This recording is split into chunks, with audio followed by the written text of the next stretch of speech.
So let's say you've got $10,000 sitting there, maybe $15,000 or even $20,000. It's just sitting in your checking account earning a measly 0.2%. And every time you try to figure out what to do with it, you end up going down a rabbit hole and end up doing nothing. All the while, you could have invested it and earned a higher return. If that's you, then this video is for you, because I'll be sharing with you how I would personally invest my first $10,000 into 3 buckets and walk you through my actual thought process step by step. I first want to give you some context on my personal situation so my approach will make more sense to you. I'm still relatively young, I have a stable and high income, I don't have high interest debt, I also have an emergency fund already set aside, and I don't have huge responsibilities like having to pay for a medical condition or children's tuition. Also very important to note that my risk tolerance is medium to high risk tolerance. That means that I am prepared for my investment portfolio to swing in value and even drop by 50%. I also have a long investment time horizon of 5 to 10 years, meaning that I am fine with not touching my investments for that long if I had to. Also, it's very important to me to keep things simple. I don't want to have a complicated investment setup where I need to spend hours each week to maintain it. This is my personal starting position. Your position may be very different, and that's why you shouldn't just copy what I do. The purpose of this video is just to share my experience and my thought process. I'm not an expert, I'm just a regular investor sharing what I've learned along the way, so please consider your own situation carefully before investing in anything and always speak to a financial advisor for financial advice. Now let's dive in. If I started investing today and had $10,000, here's what I do.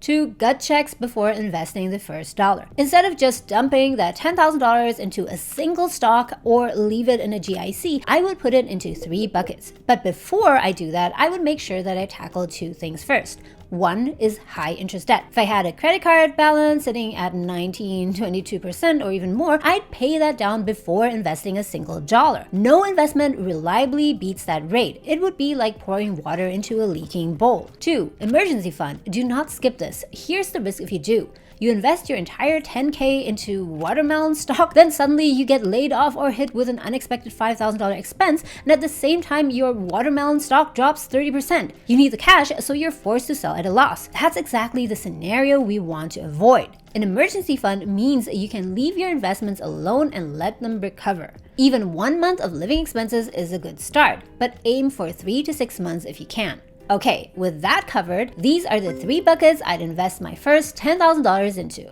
First, I'd invest 75% of the $10,000 into an all-in-one ETF.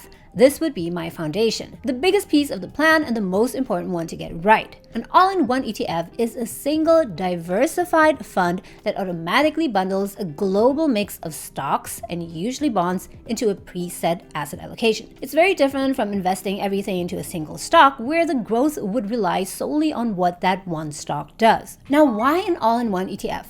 Simplicity. With one fund, I can diversify into thousands of different stocks, various bonds, and different countries all at once without needing to do any guesswork. Also, the fund automatically rebalances so that it reduces the work of shifting around investments. All-in-one ETFs are issued by many different providers, including BlackRock and Vanguard and several others. Each of them offer the option of conservative, balanced, growth, and all equity funds, depending on the ratio of stocks versus bonds in them. And yes, you can buy all-in-one ETFs that are listed in Canadian dollars on the Toronto Stock Exchange so that no currency exchange is involved. Now, I'm not saying that investing in the S&P 500 is wrong. It's one of my major holdings right now. You just need to be aware that funds like the VFV, the VOO only cover the US market. All-in-one ETFs, on the other hand, are geographically diversified, so you get to invest into different countries all at once. One example is the all-in-one ETF VBAL, which is invested in approximately 40% in bonds and 60% in stocks. It's not only invested in the US and Canada, but also in Japan,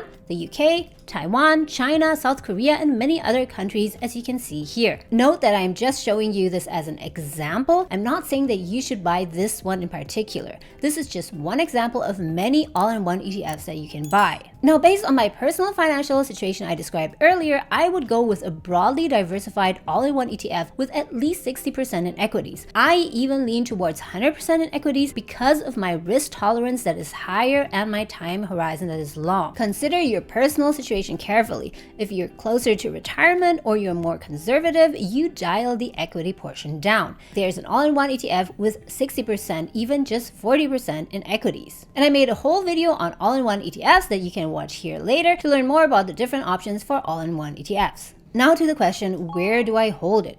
I would definitely try to exhaust my registered accounts first, as they come with certain tax advantages. In my situation, I'm currently in a relatively high tax bracket, so I'd buy my all-in-one ETF within my RSP first to take advantage of the tax deduction. If I were in a lower tax bracket, I would probably max out my TFSA first. If you're new to registered accounts, I have a video breaking down TFSA versus RSP here. I would think of this bucket number 1 as my long-term growth engine. It's not exciting, it's not going to double overnight. And with all investments, of course, there are risks, but that's how wealth gets built. Now, where would I actually buy this ETF?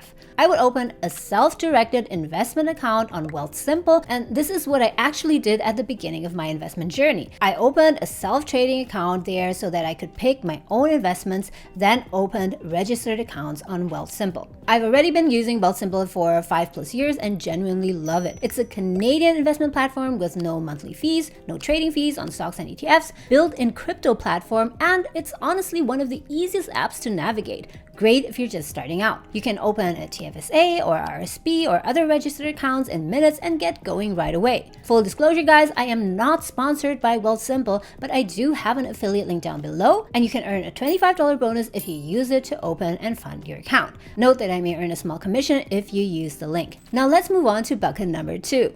I would invest 20% into a HISA or high interest savings account. This one might surprise you, and I get it.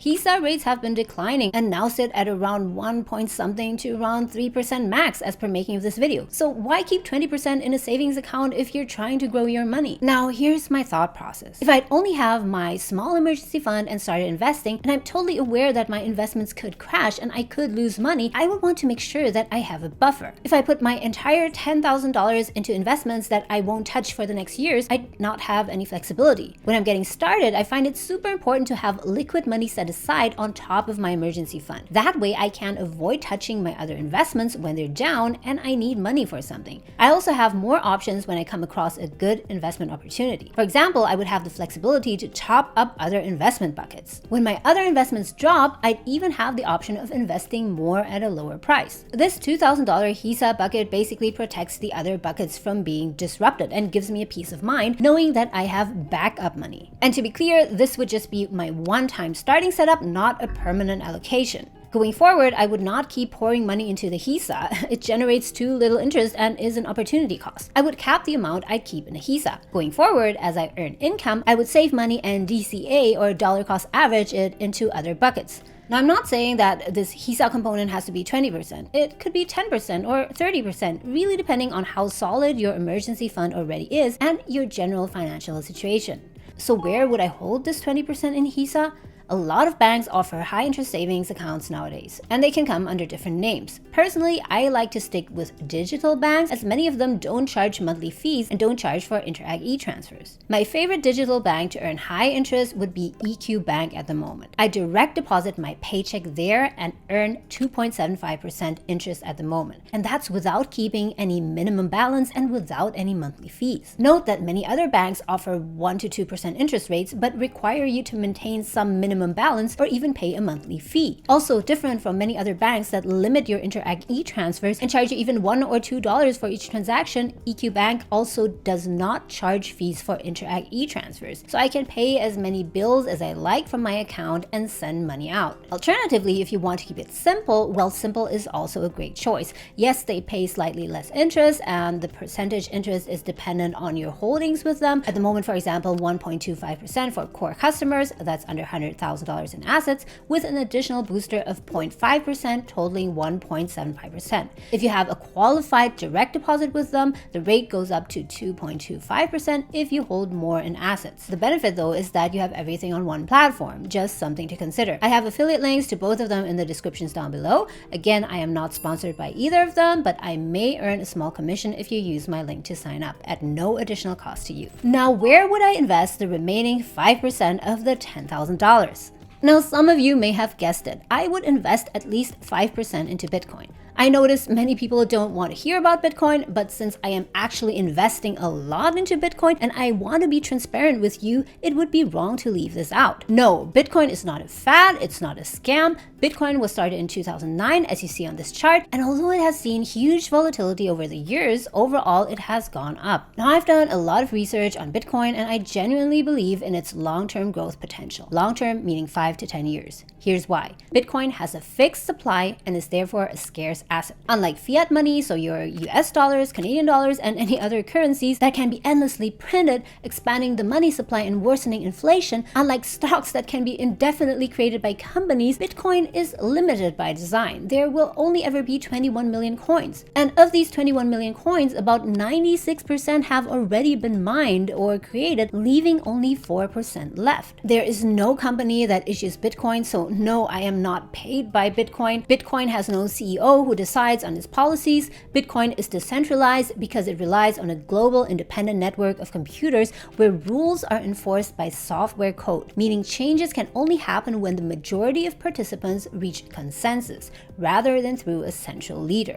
And also, demand for Bitcoin has been growing. Not just individuals are holding Bitcoin now, but even companies and governments are increasingly buying Bitcoin. Even large asset management companies like BlackRock and Fidelity are investing in Bitcoin and have launched Bitcoin ETFs. In the US, Fidelity has even offered Bitcoin in retirement accounts. I personally believe in Bitcoin's long-term growth, but it doesn't mean there are no risks. Past performance clearly does not guarantee future results. Bitcoin is highly volatile. From this chart, you can see how it's gone up and down dramatically. If you bought and sold at the wrong time, you could have lost all of your money. It has dropped 70 to 80% multiple times in history. That's why I only invest in Bitcoin, because I'm prepared to hold it over the long term for 5, even 10 years. Right now, I personally hold significantly more than 5% of Bitcoin in my portfolio. That's because I learned more about it and understand it much better now.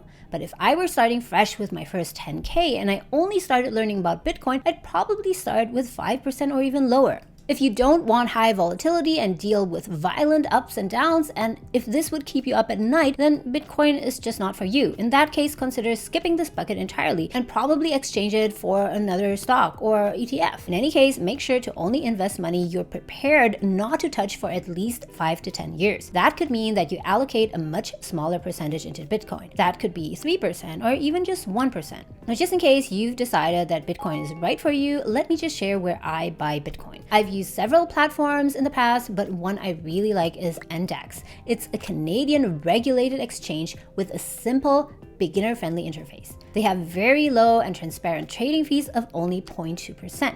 Even better, if you want to move your Bitcoin to cold storage for self-custody, their withdrawal options are cheap and fast, and they even have a totally free flex withdrawal option. If you want to try out Index, you can sign up using my affiliate link down below, and if you sign up using that link and fund your account, you can earn a bonus of $10. Using my link helps support the channel and earns me a small commission at no extra cost to you. But if you wanted to keep things easy, you could also just buy Bitcoin on Wealthsimple, as they have an integrated crypto platform. The trading fees are higher, but the benefit is the simplicity from having everything on one platform. Guys, drop a comment down below. How would you invest your first $10,000? What buckets would you invest it in and why? I'd really like to hear your thoughts on this. Now let's talk a bit about how I would go about investing this $10,000. I would first take bucket 2, the HISA portion, 20% or $2,000, and put it into a HISA all at once. As I said before, ideally one that earns above 2%.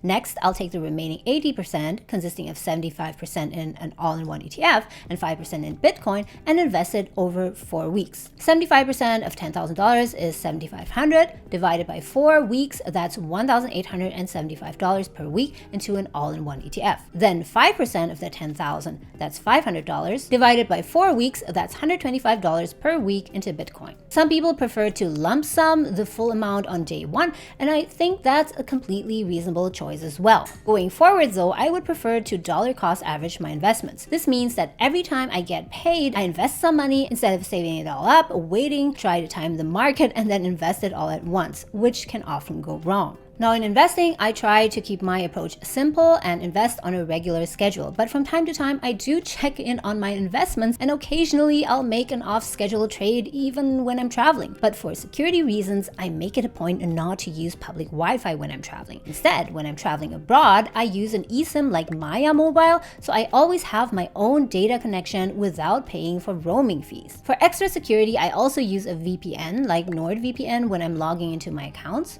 And I also have links in the descriptions down below that can give you a discount in case you want to sign up with either of them. Again, not sponsored, but these are affiliate links, so I may earn a small commission if you use them. So I want to be really clear about something. These 3 buckets would just be my personal starting move, so that I don't let money sit in a checking account doing nothing, to get working and then keep on going, adjusting my portfolio depending on my needs and knowledge about investing. There's no get-rich-quick method. Consistency is where the real magic is. Over long periods of time, your money can seriously compound. And to help you just visualize how much your investments could grow based on different rates of return, I've put together a compounding growth chart. It's totally free for you if you sign up to my newsletter. And no, I will not bombard you with emails. I'll just send you an email once or twice a month if I have something useful to share about growing wealth. Just as an example, if we'd assume an 8% average compounding rate and invested $1,000 each month, we'd be at around $183,000 in 10 years